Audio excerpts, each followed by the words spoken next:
আজি আপোনালোকৰ বাবে মই লৈ আনিছোঁ অন্য এটা ভিডিঅ'। আপোনালোক বহুতেই কমেণ্ট কৰি আছিলে যে ঘৰুৱাভাৱে কি কি খুৱাব পাৰি। সেই বিষয়তে মই এটা ভিডিঅ' আপোনালোকৰ কাৰণে প্ৰস্তুত কৰিছোঁ।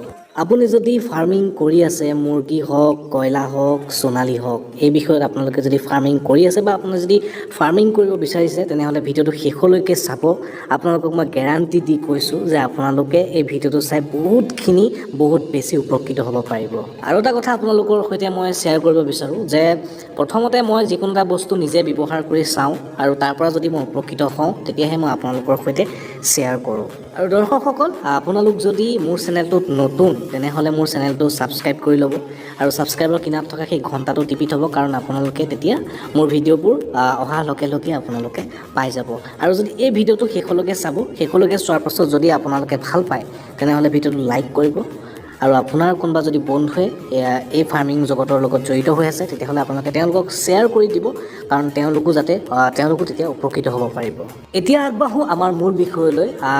আচলতে আপোনালোকে মুৰ্গী, লোকেল মুৰ্গী হওক, সোণালী ইত্যাদিক আপোনালোকে ঘৰুৱাভাৱে 1 টকা খৰচ নকৰাকৈ আচলতে মুৰ্গীক নিৰোগী কৰি ৰাখিব পৰা কিছুমান মই আজি আপোনালোকক ঘৰুৱাভাৱে কি খুৱাব তাৰ উপায় দিম। আৰু মই এই ভিডিঅ'টোত যিখিনি বস্তু আপোনালোকক দেখুৱাম, সেই বস্তুখিনি আপোনালোকে ঘৰৰ ওচৰতে বা আপোনাৰ ঘৰৰ বাৰীতেই আৰামছে পাই যাব। নাম্বাৰ 1, মধুৰি পাত। মধুৰি পাত আচলতে মুৰ্গীৰ বাবে এটা খুব ভাল খাদ্য। মধুৰি পাতে মুৰ্গীৰ ইমিউন ছিষ্টেম বঢ়োৱাত বহুত বেছি সহায় কৰে। মধুৰি পাতে মুৰ্গীৰ যদি ডায়েৰিয়া হয়, অৰ্থাৎ যদি লেট্ৰিন ঢিলা হয় বা লেট্ৰিনৰ কিবা অন্য প্ৰব্লেম আছে, সেই সকলোখিনি পেটৰ পাকস্থলী, লিভাৰৰ সকলোখিনি প্ৰব্লেম মধুৰি পাতে খুব ধুনীয়াকৈ প্ৰব্লেমখিনি ছ'ল্ভ কৰি দিয়ে। আৰু যদি আপোনালোক গাঁৱত থাকে, আপোনালোক যদি গাঁৱত বাস কৰে, তেতিয়াহ'লে আপোনালোকে হয়তো মধুৰিৰ যি আগ, সেয়া হয়তো আপোনালোকক সৰুতে কিবা পেটৰ প্ৰব্লেম হ'লে আপোনালোকক হয়তো খাবলৈ দিয়ে আগতে। সেইটো কথা হয়তো আপোনালোকে মনত আছে বা আপোনালোকেও হয়তো কাৰোবাক প্ৰেছক্ৰাইব কৰে। মানুহৰ কাৰণে যিদৰে মধুৰি পাতৰ আগ ভাল, সেইদৰে মুৰ্গীৰ কাৰণেও বহুত বেছি ভাল। আৰু এতিয়া মই আপোনালোকক দেখুৱাম মুৰ্গী পাত আচলতে মুৰ্গী পাত বুলি ওলাই গৈছে, মধুৰি পাত আচলতে কেনেকৈ খুৱাব পাৰি। এয়া মই মধুৰি পাতখিনি ঘৰলৈ ছিঙি লৈ আনিলোঁ আৰু অকণমান টাইম আচলতে ৰ'দত থৈ দিলোঁ, মই পাহৰি গ'লোঁ, সেইবাবে অলপমান পাতবোৰ শুকাই গ'ল। একো নাই, একো প্ৰব্লেম নাই। মধুৰি পাতখিনি আপোনালোকে শুকুৱাই নল'ব, কেঁচাকৈয়ে ল'ব, কাৰণ কেঁচাই হ'লে বেছি ভাল হয়। আৰু মধুৰি পাতখিনি এইদৰে আপোনালোকে মিক্সি গ্ৰাইণ্ডাৰ যদি আছে, মিক্সি গ্ৰাইণ্ডাৰত এইদৰে ছিঙি ল'ব, পাতখিনি দি দিব। আৰু যদি আপোনালোকৰ ঘৰত মিক্সি গ্ৰাইণ্ডাৰ নাই, তেতিয়াও একো প্ৰব্লেম নাই, আপোনালোকে ধুনীয়াকৈ পিহনাত পিচি ল'ব পাৰিব। আৰু এইদৰে মই জল্দি মধুৰি পাতখিনি ছিঙি লওঁ।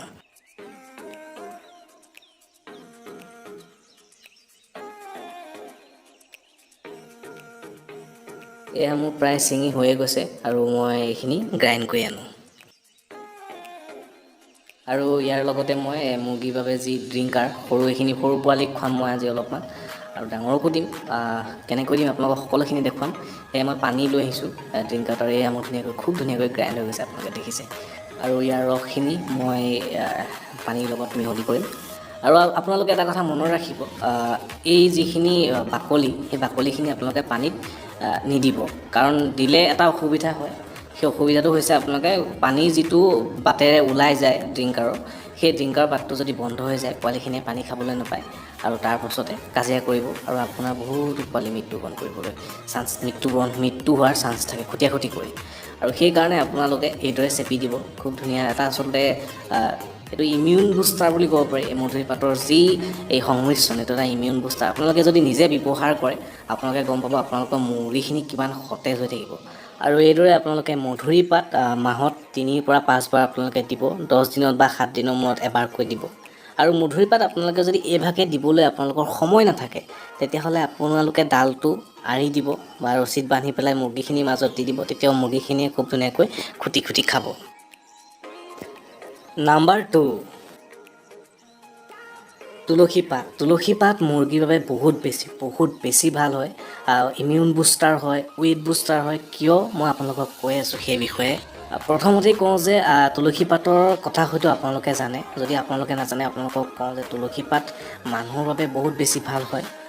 আৰু সেই একেই তুলসী পাত মুৰ্গীৰ বাবেও বহুত বেছি ভাল হয় আৰু আপোনালোকে ব্যৱহাৰ কৰি চাব আপোনালোকে এসপ্তাহত এবাৰ ব্যৱহাৰ কৰি চাব এই তুলসী পাত আপোনালোকে গম পাব আৰু বন্ধুসকল তুলসী পাত ব্যৱহাৰ কৰিলে আপোনালোকে মুৰ্গীৰ যি ৱেইট সেই ৱেইট বুষ্টিং হ'ব ৱেইট আপোনালোকৰ যিটো আমি দৰৱ মেডিচিন খুৱাই পেলাই ৱেইট সোনকালে অহা যিটো কৰোঁ সেই তুলসী পাতে সেই একেদৰে মুৰ্গীক খুব সোনকালে ৱেইট অহাত সহায় কৰে আৰু এই কথাটো মই কোৱা নহয় এটা ৰিচাৰ্চত এই কথা প্ৰমাণ পাইছে এটা ৰিচাৰ্চ টিমে এখিনি মুৰ্গীক দুটা ভাগ কৰি পেলাই এখিনিক তুলসী পাত দিছিলে আৰু এখিনিক দিয়া নাছিলে আৰু তাৰপিছত তেওঁলোকে তুলসী পাতৰ ৰিজাল্টটো বহুত বেছি ভাল পালে আৰু ময়ো তুলসী পাত ব্যৱহাৰ কৰি আছোঁ আৰু কৰি খুব ধুনীয়া ভাল এটা ৰিজাল্ট পাইছোঁ মই আৰু আপোনালোকেও ব্যৱহাৰ কৰক তুলসী পাত কেনেকৈ কৰিব লাগে মই আপোনালোকক দেখুৱাই আছোঁ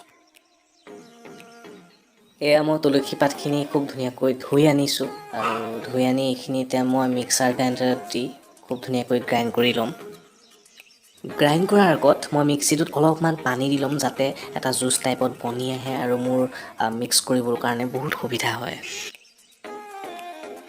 এয়া মই পাত্ৰখিনি খুব ধুনীয়াকৈ ধুই আনিছোঁ আৰু আপোনালোককো কওঁ যে পাত্ৰবোৰ আপোনালোকে ধুব ব্লিচিং দি পেলাই আৰু এতিয়া মই এইখিনি ইয়াতে মিক্স কৰি ল'ম আচলতে ডাইৰেক্ট যদি মই তুলসী পাতৰ সেই মিশ্ৰণটো দি দিওঁ তেতিয়া পাত্ৰবোৰ জাম হৈ যোৱাৰ চান্স থাকে সেইকাৰণে মই চেকি ল'লোঁ চাকনিৰে আপোনালোকে চেকি ল'ব এয়া দেখিছে আপোনালোকে মই চেকি ল'লোঁ এইখিনি ওলালে মোৰ তুলসী পাতৰ জুচ আৰু এইখিনি ইহঁতক দিম দেখি মোৰে খাওঁ খাওঁ লাগি গৈছে আৰু গোন্ধটো যে ইমান ধুনীয়া আপোনালোকেও দিব আৰু আচলতে তুলসী পাতৰ সেই গোন্ধটোতে গম পোৱা যায় আচলতে তুলসী পাতৰ শক্তিটো সেই শক্তিটো তুলসী পাতৰ সেই গোন্ধটোতে বহুত ধুনীয়াকৈ গম পোৱা যায় আৰু ইতিমধ্যে মোৰ মিশ্ৰণটো কমপ্লিট হৈ গৈছে আৰু এইখিনি মই মোৰ পোৱালিখিনিক দিম আৰু আপোনালোককতো মই কৈছোঁৱেই যে তুলসী পাত আপোনালোকে এসপ্তাহত এবাৰ যিমান পাৰে দিবলৈ চেষ্টা কৰক আৰু দিব আপোনাৰ মুৰ্গীখিনি একদম নিৰোগী হৈ থাকিব তেতিয়া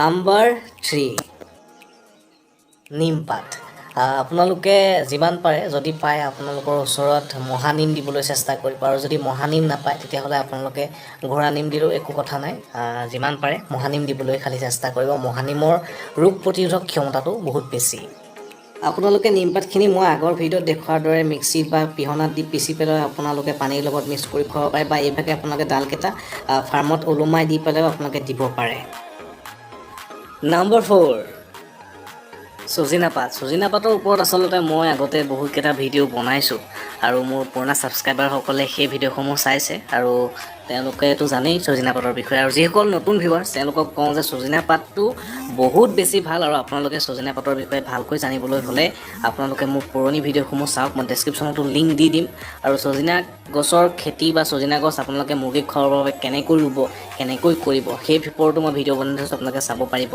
আৰু চজিনা গছৰ পাত মই থুলমূলকৈ কৈ দিওঁ চজিনা গছৰ পাত মুৰ্গীৰ লিভাৰৰ কাৰণে হওক মুৰ্গীৰ শৰীৰৰ কাৰণে বহুত বেছি ভাল হয় আৰু চজিনা পাত আপোনালোকে পানীত সেইদৰে মিক্সি গ্ৰাইণ্ড কৰিও পানীৰ সৈতেও খাব পাৰে আপোনালোকে আৰু এইভাগে ডাল ওলোমাই দিও আপোনালোকে খুৱাব পাৰে আৰু বন্ধুসকল এনেকুৱা ঔষধি গুণ থকা আৰু বহুতো গছ আমাৰ পৰিৱেশত আছে যিবোৰ মই ব্যৱহাৰ কৰি আছোঁ কিন্তু ভিডিঅ'টো আমাৰ অলৰেডি বহুখিনি দীঘল হৈ গ'ল আৰু যদি আপোনালোকক মই দেখাবলৈ যাওঁ বহুত দীঘল হৈ যাব আৰু আপোনালোকে যদি ভৱিষ্যত সময়ত সেই গছ বা ঔষধি গুণ থকা পাত বা গছৰ বিষয়ে যদি জানিব বিচাৰে আপোনালোকে কমেণ্ট কৰিব যে তেনেকুৱা আৰু ভিডিঅ' আপোনালোকক লাগে তেতিয়া মই ছেকেণ্ড পাৰ্ট আপোনালোকৰ কাৰণে প্ৰস্তুত কৰিম আৰু এই 4বিধ আপোনালোকে খুৱাওক এসপ্তাহত এবাৰকৈ ব্যৱহাৰ কৰক আপোনালোকৰ ফাৰ্মত বহুত বেছি আপোনালোকে নিৰাময় কৰি ৰাখিব পাৰিব বহুত বেছি আপোনালোকে লাভৱান হ'ব পাৰিব আপোনালোকে ব্যৱহাৰ কৰক এই বস্তুখিনি আৰু মানে প্ৰাকৃতিকভাৱে নিজৰ ফাৰ্মখন সুস্থিৰ কৰি ৰাখক আজিৰ ভিডিঅ'টো বন্ধুসকল ইমানেই যদি আপোনালোকে ভিডিঅ'টো ভাল পালে তেনেহ'লে লাইক কৰিব কমেণ্ট কৰিব আৰু মোৰ চেনেলটো প্লিজ ছাবস্ক্ৰাইব কৰি দিব তেতিয়া আপোনালোকৰ আচলতে মই বহুত সাহস পাওঁ নতুন ভিডিঅ' বনাবৰ কাৰণে ধন্যবাদ জয় অসম